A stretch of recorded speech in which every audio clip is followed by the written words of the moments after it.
तो आप कोई भी क्षेत्र उठाइए, ये 3 शब्द आपको सफल बना देंगे, आपके काम में भी, रिश्तों, हर जगह। तो सबसे पहला शब्द है श्रवण, सुनना। सुनना जरूरी है। अब भगवान के क्षेत्र में कहे तो कथा सुनना। ग्रहण कब करोगे? जब सुनोगे। तो कथा सुननी पड़ेगी, भजन सुनने पड़ेंगे, कथाएं सुननी पड़ेगी। लेकिन दूसरे क्षेत्र में कहे तो ये भी सुनना पड़ेगा। आज हर व्यक्ति बोलने में लगा है, कोई किसी को सुनना पसंद। आप किसी को एक ज्ञान की बात बताइए, वो 4 और बताएंगे। कोई सुनने को तैयार नहीं। मुझे लगता है समय ऐसा आ रहा है कि आज सिर्फ कथा ही सुन रहे लोग, बाकी तो बोलना ही बोलना है सबको। कथा ही बची है जहां पे बैठ के सुन रहे हैं थोड़ी देर। लेकिन सुनना जरूरी है। सबको सुनिए, सबके पास कुछ ना कुछ है बताने को। आप किसी के अगर पास बैठ रहे हो, वो कुछ बोलने की कोशिश कर रहा है, तो अपनी 10 बात सामने रखने की कोशिश मत करिए, उसको सुनिए। मैं हमेशा कहती हूं कि बोलोगे तो वही जो पता है, पर अगर सुनने की कोशिश करोगे तो शायद वो पता चल जाए जो कभी नहीं पता। इसलिए सुनना जरूरी है। अब कई बार लोग कहते हैं कि हर किसी को थोड़ी सुनेंगे, हमें जो समझदार, हर किसी को सुनो, ज्ञानी को भी सुनो, मूर्ख को भी सुनो। कारण है क्योंकि ज्ञानी को सुनने से पता चलेगा क्या करना चाहिए, और मूर्ख को सुनने से पता चलेगा क्या नहीं करना चाहिए। दोनों ही जरूरी है ना।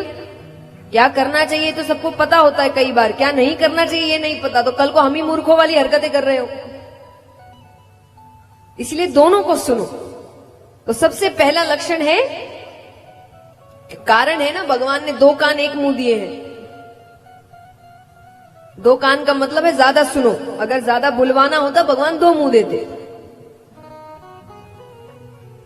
और भगवान ने 2 कान दिए हैं कि बोलो कम, सुनो ज्यादा। अब दूसरा है श्रवण के बाद चिंतन। ये सबसे सुंदर चीज है। देखिए, मैं हमेशा कहती हूं, सनातन धर्म आपको आंख पर पट्टी बांधना नहीं सिखाता, अंधविश्वास नहीं सिखाता।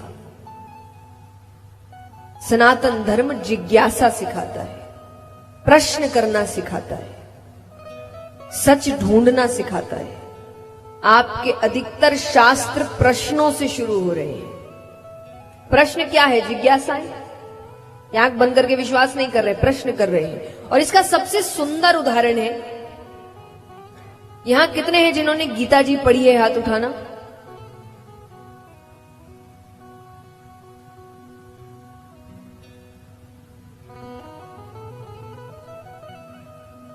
अच्छी बात है, इतने कम हाथ उठ रहे हैं। आपको पता है ना, हम अकेले हैं जो अपने शास्त्र नहीं पढ़ते, बाकी सब पढ़ते हैं, बचपन से पढ़ते हैं, जो बहुत अच्छी बात है। हम अकेले हैं जो नहीं पढ़ते, और घर में सबके होगी। बस रखेंगे, हाथ जोड़ेंगे। एक निवेदन है, इन 7 दिनों में अगर आपको मेरी कही कोई भी बात भी अच्छी लगे, कथा थोड़ी भी अच्छी लगे, तो पहला काम अगर आप कुछ कर सकते हैं तो जाकर गीता जी पढ़िए। सबसे निवेदन है, ठीक है? चलिए, पढ़ा नहीं, पता तो होगा उसमें क्या है। क्या है? सरीला खा लिया, बताइए गीता जी में क्या है? भगवान और अर्जुन के बीच बातें हो रही हैं। अर्जुन क्या कर रहे हैं?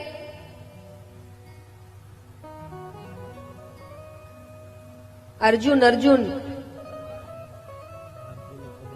सुन नहीं, भगवान उपदेश दे रहे, अर्जुन क्या कर रहे हैं?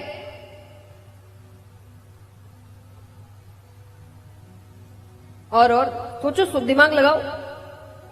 अर्जुन क्या कर रहे हैं? नहीं और नहीं,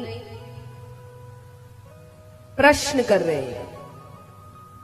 सिर्फ भगवान की बात होती और अर्जुन चुपचाप सुन रहे होते तो कुछ ही पन्नों में गीता जी खत्म हो गई होती। अर्जुन प्रश्न कर रहे हैं।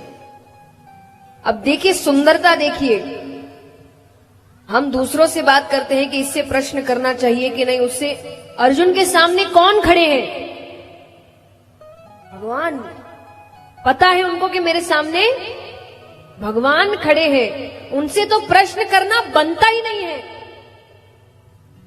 वो तो जो बोले कर लेना चाहिए, पर अर्जुन उनसे भी प्रश्न कर रहे हैं कि ये क्यों, ऐसा है तो ऐसा क्यों, ये कह रहे हो तो वो कैसे।